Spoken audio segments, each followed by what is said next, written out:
Bapak Ibu Saudara yang dikasihi dan diberkati oleh Tuhan, kita akan mendengarkan kebenaran firman Allah.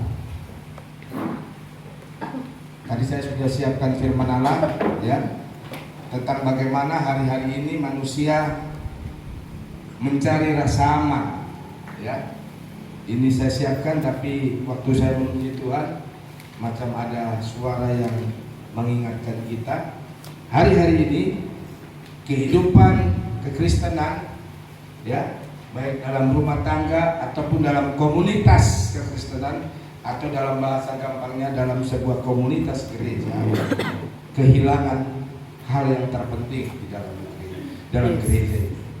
Kenapa gereja mula-mula Alkitab mencatat pelipat gandaan keselamatan, pelipat gandaan jumlah orang percaya itu terjadi? Karena gereja mula-mula memiliki satu resep yang diajarkan oleh firman Allah. Dan hari ini kita akan belajar resep dari kebenaran firman Allah. Mari kita akan lihat di dalam kitab Filipi pasal yang kedua. Filipi pasal 2. Ada 3 ayat kita mau belajar hari ini. Mari kita sama-sama bangkit berdiri. Filipi pasal 2 ayat yang pertama sampai ayat yang ketiga. Ayat pertama saya membaca, ayat kedua jemaat, dan ayat yang ketiga kita membaca bersama-sama. Filipi pasal 2 ayat 1 bilang gini. Jadi karena dalam Kristus ada nasihat, ada penghiburan kasih, ada persekutuan roh, ada kasih mesra dan belas kasihan. Ayat 2. Karena itu sempurnakanlah sukacitaku dengan ini. Hendaklah kamu sehati sepikir dalam satu kasih, satu jiwa, satu tujuan. Sama-sama 1, 2, 3. Dengan tidak mencari kepentingan sendiri atau puji-pujian yang sia-sia. Sebaliknya, hendaklah rendah hati, yang seorang menganggap yang lain lebih utama daripada dirinya sendiri. Puji Tuhan. Silakan duduk untuk memberkati pembacaan firman Allah hari ini atau di minggu ini. Bapak Ibu Saudara, ada satu kunci dalam kekristenan. Kenapa kekristenan itu menjadi sangat berarti, dan bahkan kekristenan itu menjadi sesuatu kehidupan yang punya daya tarik. Ya. Saya waktu melayani di daerah minoritas, saya dapat merasakan rumah tangga saya punya daya tarik. Ya, pada waktu itu masih anak satu, masih Vero, belum 1 minggu kami sudah bawa ke sana kemari karena beribadah. Ya. Orang-orang Melayu itu kalau melihat anak bayi yang masih di bawah 1 minggu, mereka menjaga betul. Tapi karena pekerjaan Tuhan, melayani Tuhan, kami bawa. Ya, saya masih ingat sebelum 1 tahun saya melayani, sebelum saya jauh menyampaikan firman kesaksian sudah. Sebelum 1 tahun saya melayani, saya belum ada apa-apa, dan saya ingat sekali. Ya, saking ingat itu seperti sebuah luka yang membekas dalam hidup. Pertama saya menikah dengan ibu gembala, saya masih ingat.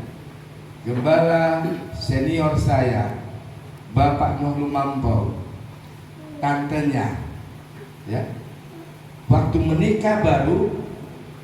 Habis dari daerah Dumai sana kami menikah, ya.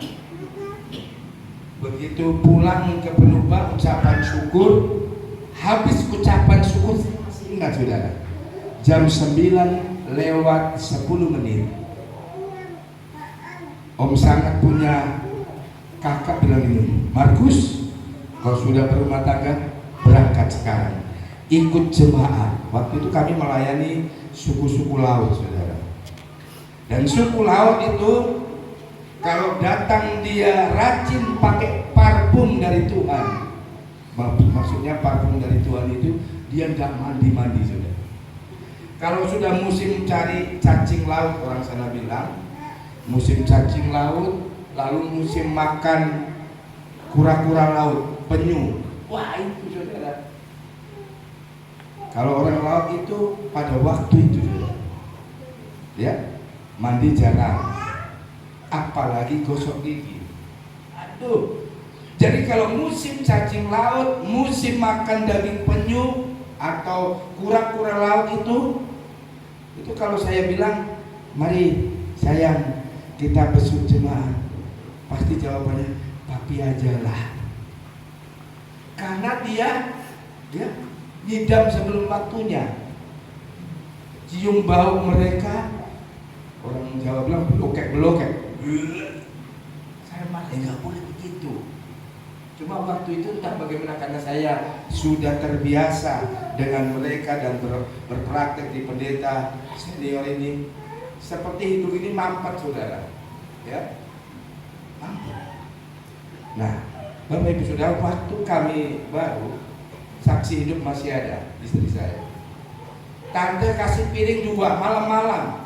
Mungkin dia kurang perhatikan, piring plastik 2, sendok aluminium 2 di sini. Di mana rumahnya masih ada sendok aluminium, angkat tangan. Sampai sudah ada, kasihan. Itu kami kemesraan itu, piring 2 plastik, sendok aluminium. Jadi malam-malam sana lapar.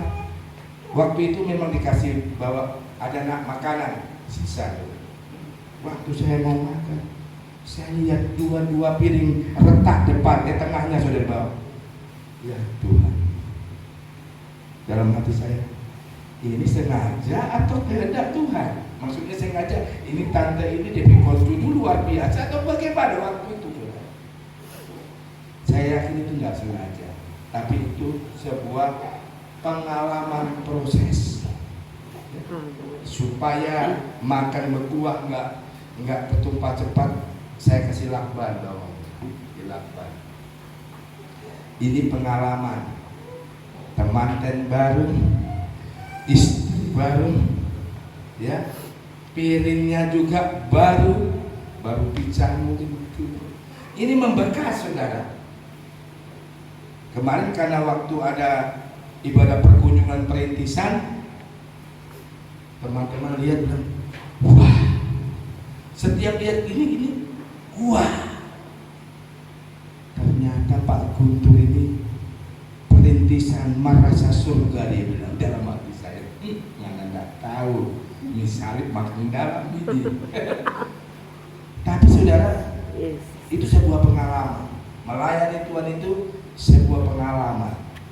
Kekristenan ini bukan hanya sebuah status agama, tidak.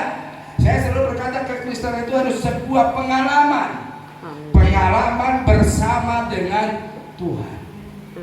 Pengalaman saya melayani gembala bersama istri yang boleh katakan secara manusia tadi pahit, tapi dari 2 piring pecah kami tinggalkan, sudah ada gereja pastori full keramik. Bahkan motor, kalau sini bilang motor ya, kalau kami bilang Honda. Jadi walaupun merek Yamaha, dia bilang Honda. Itu kalau orang Sumatera. Saya punya Honda, saya punya motor, itu 5 saudara. Saya 2, Vero ada, Vina ada, sampai di Manual juga saya siapkan, bayangin dulu. Dari tidak ada apa-apa, ada progres. Amin saudara. Ada progres, ada sesuatu yang meningkat. Itu pengalaman. Sampai kami tinggalkan ke sini jemaat yang tidak ada motor, jangankan motor, sepeda nggak ada, itu yang selalu bilang. Sampai kami tinggal sini, ada yang punya Terios, ada yang punya Ras, ada yang punya Avanza, ada yang punya dump truk. Kalau di sini dump truk ya, punya pickup. Sebetulnya sebuah bukan kesombongan Bapak Ibu Saudara. tapi sebuah kebanggaan. Inilah Tuhan yang kami layani. Amin. Adalah Tuhan yang tidak pernah membiarkan kita selalu ada di bawah. Kalau orang dunia bilang hidup itu seperti roda, tapi Alkitab mencatat segala sesuatu ada waktunya. Dan yang saya mau sampaikan di sini, saya kutip sedikit, saudara. Dalam keadaan yang sulit, kami suami istri, kami pernah habis ibadah, begitu buka dirma, ini suku laut ini enggak. Kalau susah ya susah, kalau senang ya senang. Kalau DP bos, DP toke datang, mereka mulai ada yang ambil beras, ada yang ambil gula. Nanti kalau satu orang, waktu itu kami kalau tidak salah ada 43 kakak.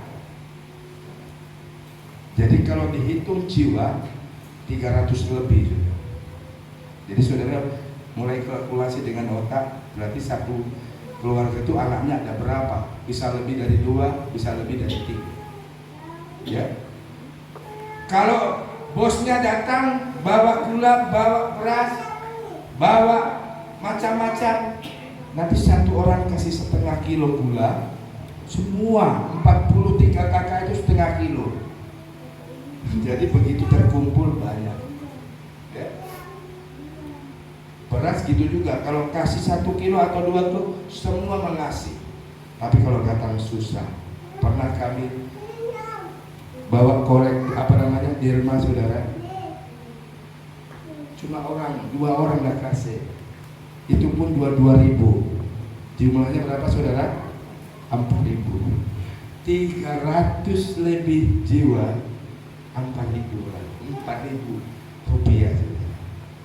Tapi waktu itu saya lebih gemuk dari sekarang.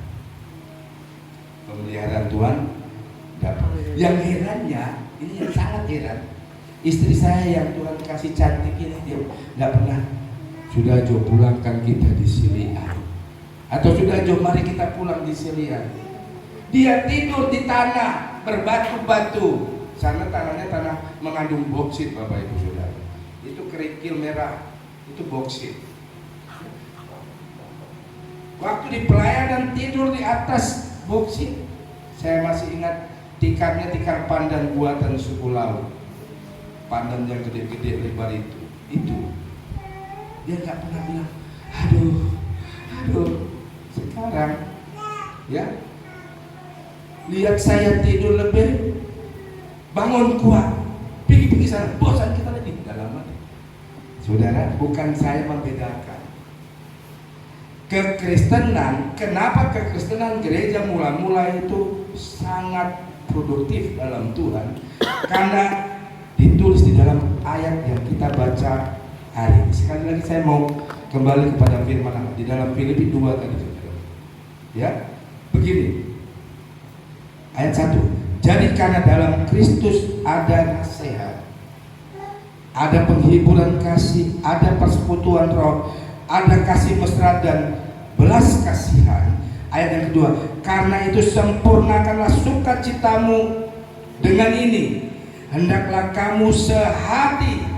Apa yang membuat sempurna saudara? Alkitab katakan hendaklah kamu Sehati. Tunggu dulu.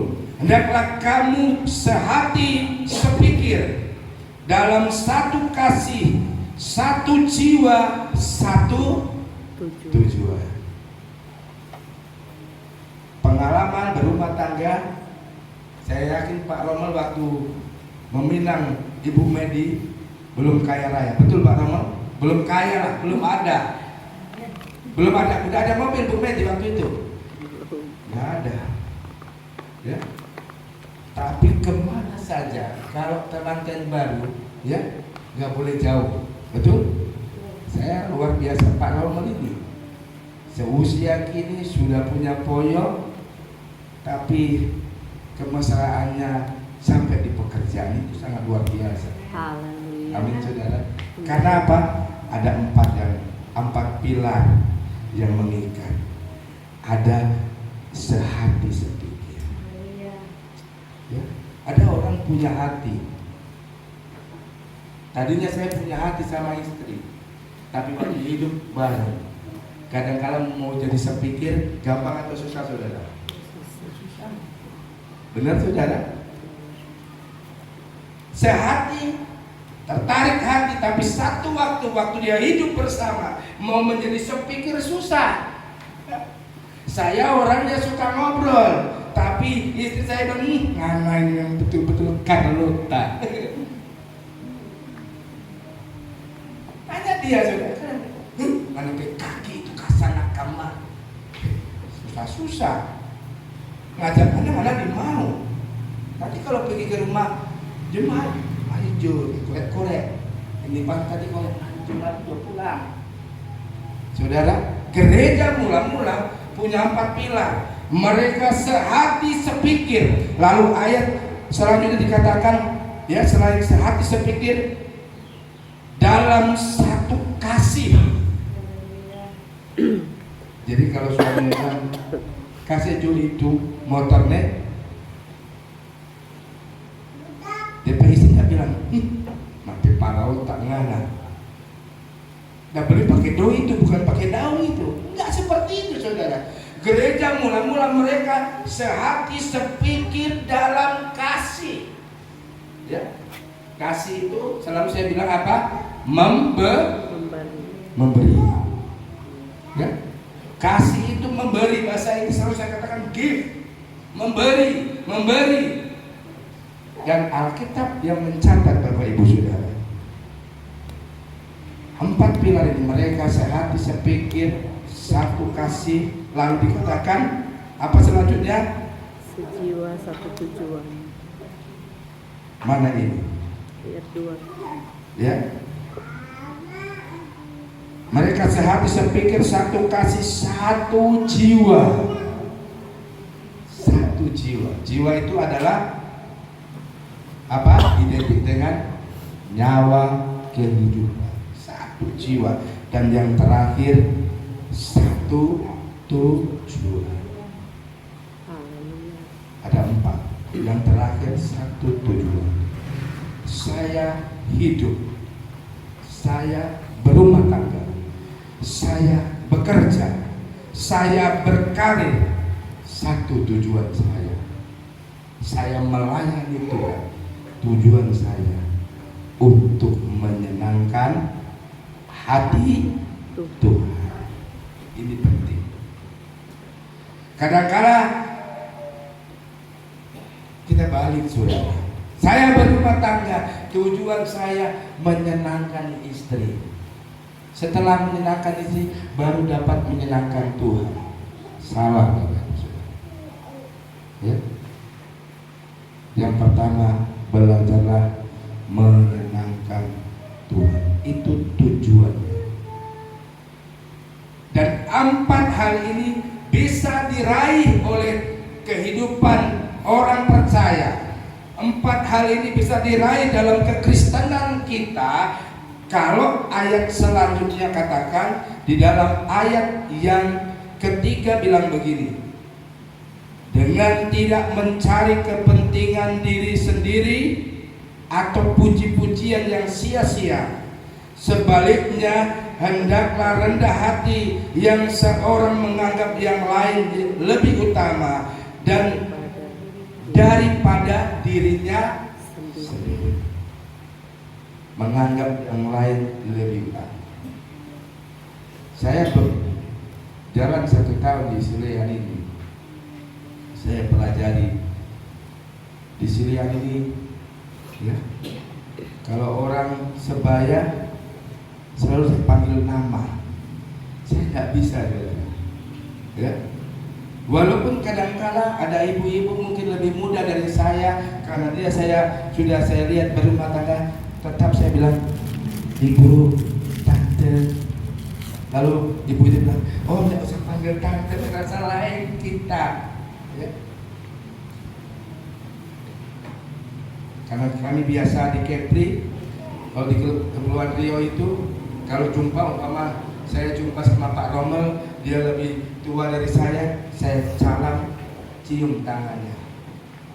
Saya masih ingat waktu saya datang pertama, saya salam Kak Linda, saya cium tangan, gereja kita, jangan begitu. Mati saya, Tuhan tolong. Satu apa saudara? Kebiasaan. Satu adat istiadat. Nah, Bapak Ibu Saudara yang dikasihi dan diberkati oleh Tuhan, kebenaran firman Allah hari ini mengajarkan kepada kita, mari kita mau, bahkan Alkitab katakan di akhir zaman gereja itu melakukan sesuatu yang lebih dari gereja yang mula-mula. Cuma kita tetap mau ambil sumbernya. Kenapa gereja mula-mula begitu produktif dan berhasil? Karena punya 4 pilar ini. Dan 4 pilar ini dapat dikerjakan, dapat dilakukan dengan baik waktu orang percaya itu menganggap orang lain itu lebih utama.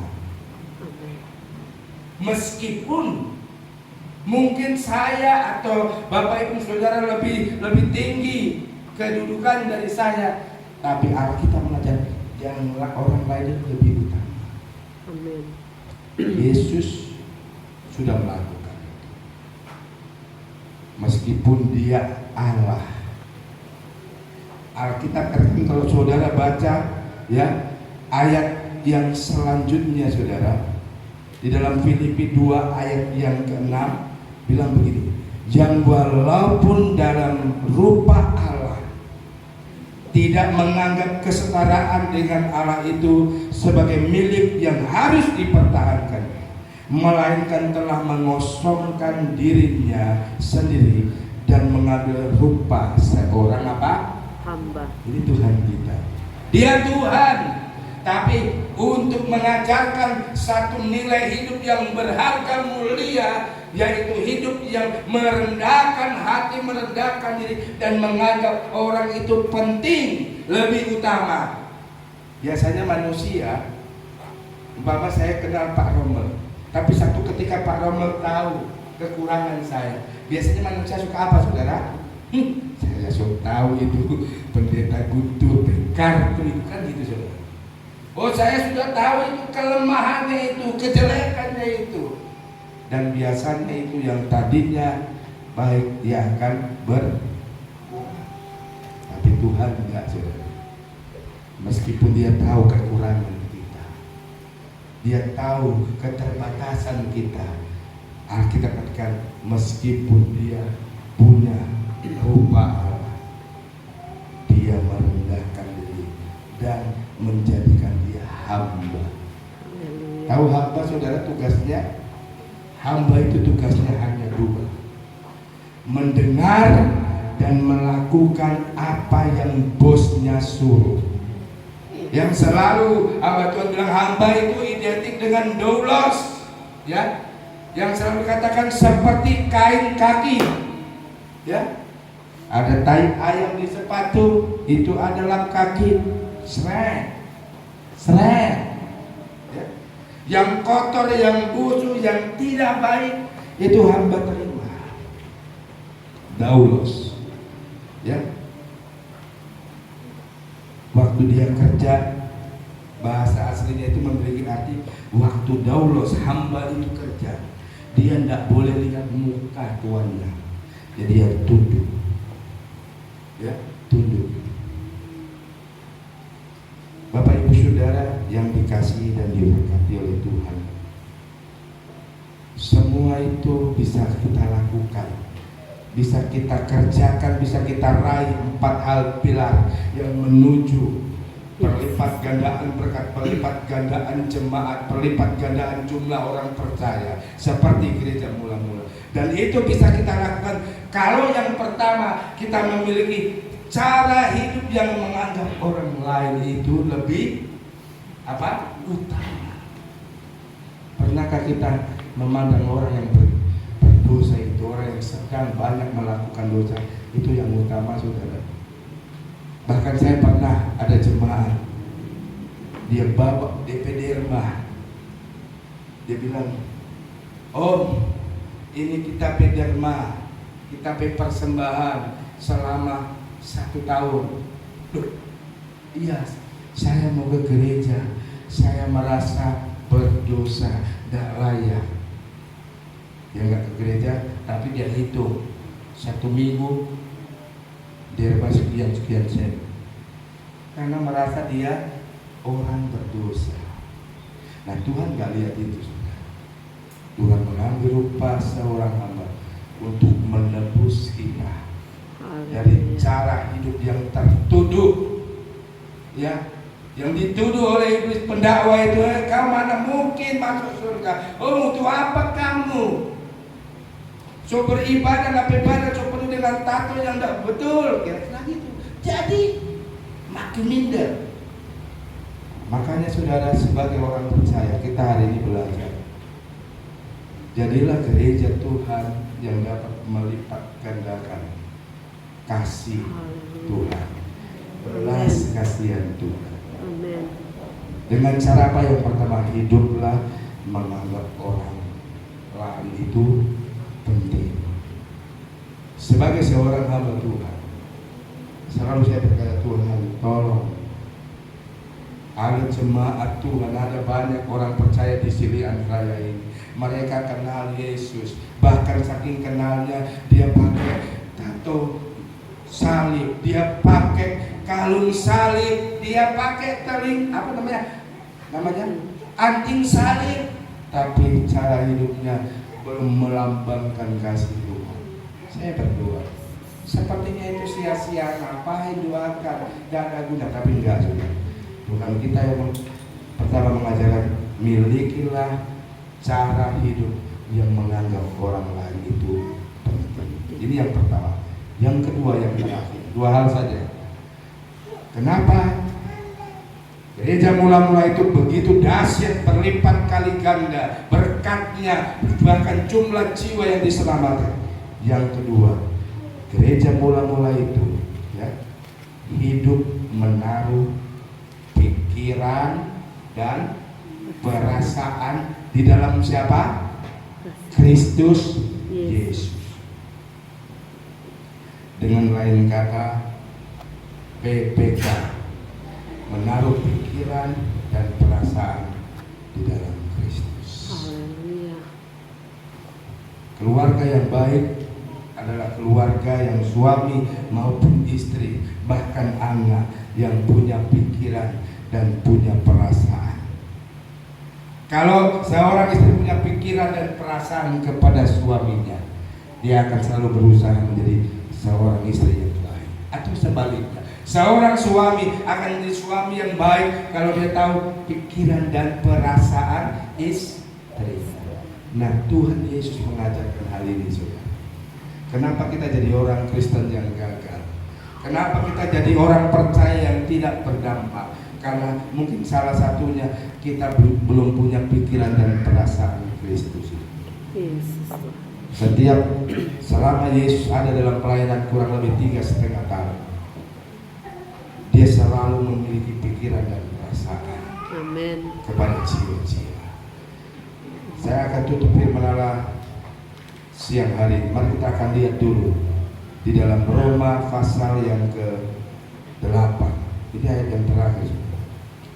Roma 8